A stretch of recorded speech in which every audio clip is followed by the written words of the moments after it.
I've never been a patient person my entire life, so this has definitely tested me a little bit. When Caitlin Clark was ruled out of the WNBA All-Star Game, the stage was set. This was the league's chance to show the world they could shine without her.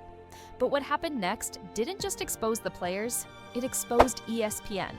Because behind the praise, the flashy stats, and the headlines was a carefully orchestrated cover-up, one that fans saw straight through. ESPN didn't lie, but they didn't tell the truth either. And now, their spin is backfiring big time. Here's how ESPN's biggest mistake is unraveling right in front of us. The trick is subtle, but once you see it, you can't unsee it. ESPN loves reporting big numbers when it makes the WNBA look good, but when Caitlin Clark is involved, suddenly the numbers start to shift or disappear. Take the 2025 WNBA draft. ESPN proudly boasted that viewership jumped 119%. Sounds like a massive win, right? But then you look closer and notice they're comparing it to 2023, not 2024. And why skip 2024? Because that was Caitlin Clark's draft, the one that brought in 2.5 million viewers. If they had compared to last year instead, the headline wouldn't have been up 119%, it would have been viewership down 49%. That's not just misleading, it's calculated. This tactic wasn't new.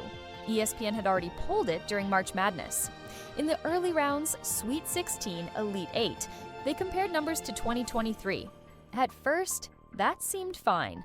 After all, Caitlin Clark was in both tournaments, but once they reached the Final Four and National Championship, the exact rounds where Caitlin Clark had shattered records, they suddenly stopped the comparisons. No 2023.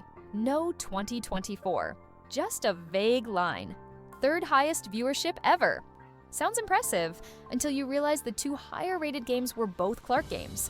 The drop was over 10 million viewers, but ESPN didn't say that. They carefully avoided it, because if they told the truth, they'd have to admit what everyone already knows.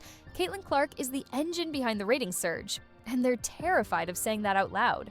Then came the 2025 WNBA All-Star Weekend. Caitlin Clark was sidelined. Ticket prices dropped instantly. 48% gone overnight.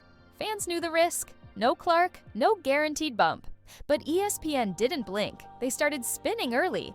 They praised the three-point contest and skills challenge for hitting 1.3 million viewers, a record. And this time, they compared it to 2024.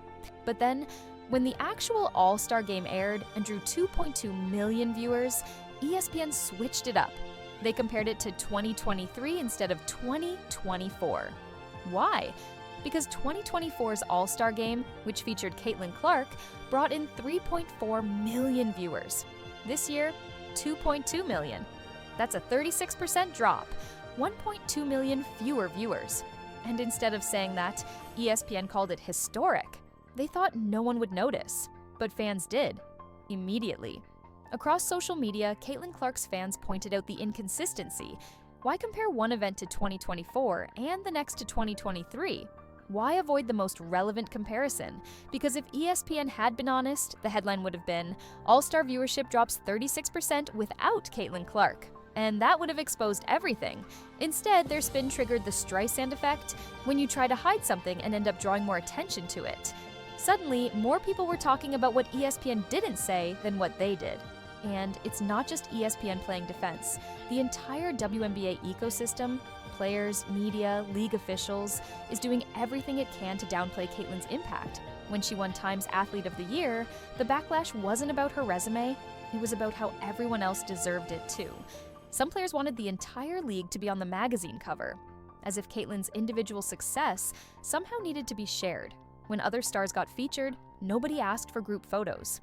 Then, when Caitlin won an ESP, even her own coach struggled to praise her without name-dropping other players, almost like acknowledging her dominance might offend someone. It's bizarre. In any other sport, stars are celebrated. Here, her success has to be politically negotiated. And then came the All-Star protest. Players warmed up in shirts that read, "Pay us what you owe us." A clear, bold message. But what followed was one of the worst All-Star games in recent memory. The product didn't match the message. Fans were underwhelmed. And then Kelsey Plum took things even further. In the post-game press conference, she called out Caitlin's team for skipping the pre-game protest meeting.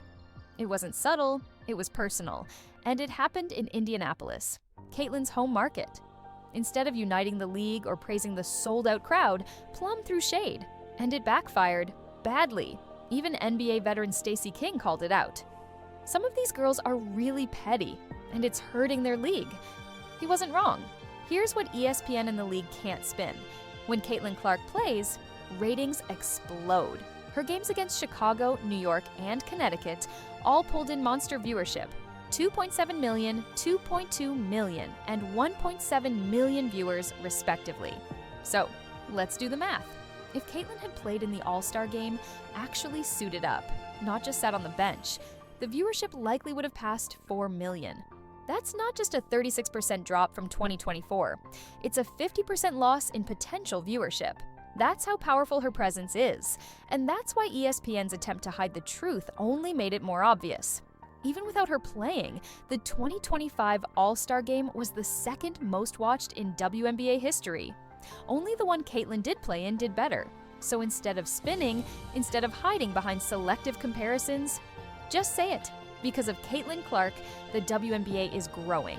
Because of her, team values are doubling. Because of her, the players are about to get paid. But the longer ESPN and the league keep trying to erase her impact, the louder the fans get. The message is simple. Stop insulting the people driving your growth. If they keep resisting the Caitlin Clark effect, the league's biggest strength becomes its greatest vulnerability.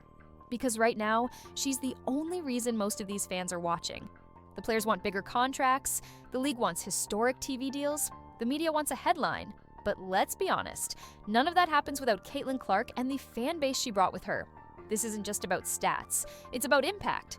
Viewership didn't rise because of a marketing campaign, ticket prices didn't spike because of a logo, and the world didn't suddenly start talking about the WNBA just because it was overdue.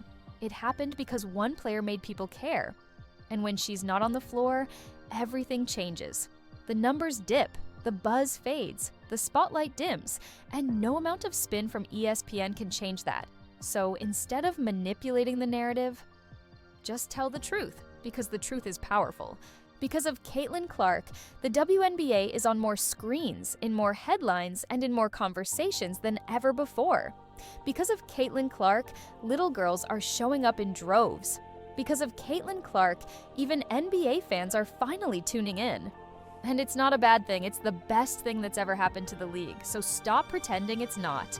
To the media, stop cherry-picking numbers. To the players, stop shading the person who's raising your ceiling.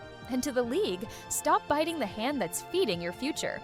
Embrace the moment, because the truth is, you've never had one like this before. If you've made it this far, you're the real MVP. Drop a GOAT in the comments so I know you're one of the sharp ones who sees through the noise.